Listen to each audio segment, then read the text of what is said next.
Je pense toujours à ce mot de Vauvenard qui disait « Si j'avais eu à choisir, j'aurais aimé être le tsar de Russie qui règne sur des millions de kilomètres et des millions de gens sans en connaître aucun, ou le prince de Monaco qui peut réunir tous ses sujets dans son jardin. » Donc c'est un peu ça, la fête nationale de Monaco.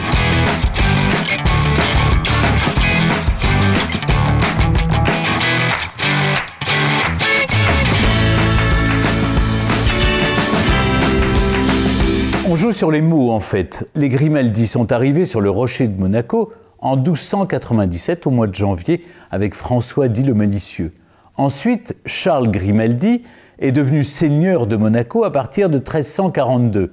Et enfin, en 1612, Honoré II est devenu prince de Monaco. C'est donc une tradition historique, ce sont des princes de Monaco. Mais il y a aussi une dimension politique. C'est-à-dire que la principauté de Monaco, qui est au fond géographiquement une enclave dans la France, en quelque sorte, c'est ces liens au fond qui font qu'il y avait un roi de France et puis, je ne dis pas un vassal, mais en tout cas un souverain allié qui était le prince de Monaco.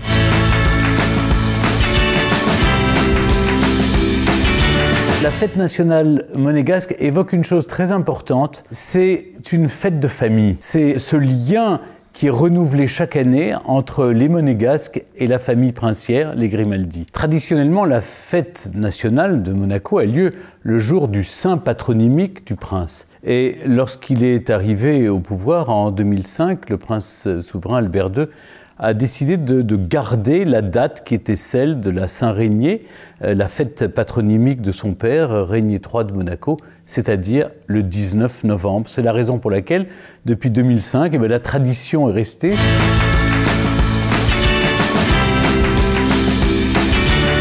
Le drapeau de Monaco, rouge et blanc tel qu'on le connaît, a été établi en 1881 par le fondateur de Monte-Carlo, c'est-à-dire le prince Charles III. C'est évidemment les couleurs qui sont traditionnellement les couleurs de la famille Grimaldi et qu'on dit être aussi, à l'origine, celles de la République de Gênes. Il y a une version peut-être plus poétique, on dit que le rouge est le sang de la sainte patronne de Monaco, la sainte dévote. Maintenant, il y a une chose pour se souvenir des couleurs des Grimaldi, vous savez, c'est simple. Vous pensez à cette boisson qui est, eh bien, le Monaco. C'est quoi? C'est de la limonade et du sirop de grenadine blanc et rouge.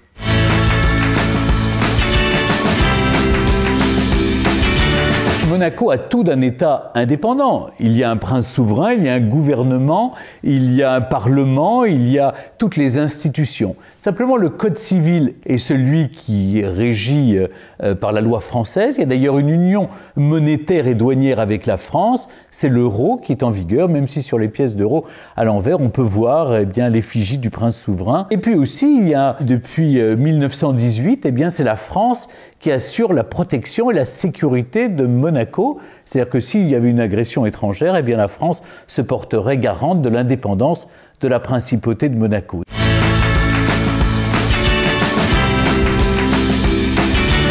La langue officielle de la principauté de Monaco, c'est le français.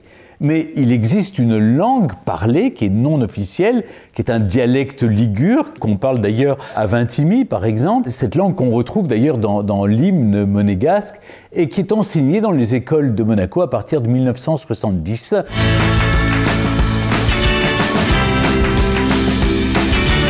Il y a à peu près 37 300 résidents à Monaco, dont plus de 8 000 monégasques qui ont un passeport monégasque. Tout le monde vit parfaitement, alors qu'il y a une densité très forte, puisqu'il y a 19 000 habitants au kilomètre carré. Et Monaco, c'est quoi? C'est un mouchoir de poche. C'est un peu plus de 2 kilomètres carrés. Mais vous savez, ce qui est assez impressionnant en principauté de Monaco, c'est qu'il y a près de 140 nationalités différentes.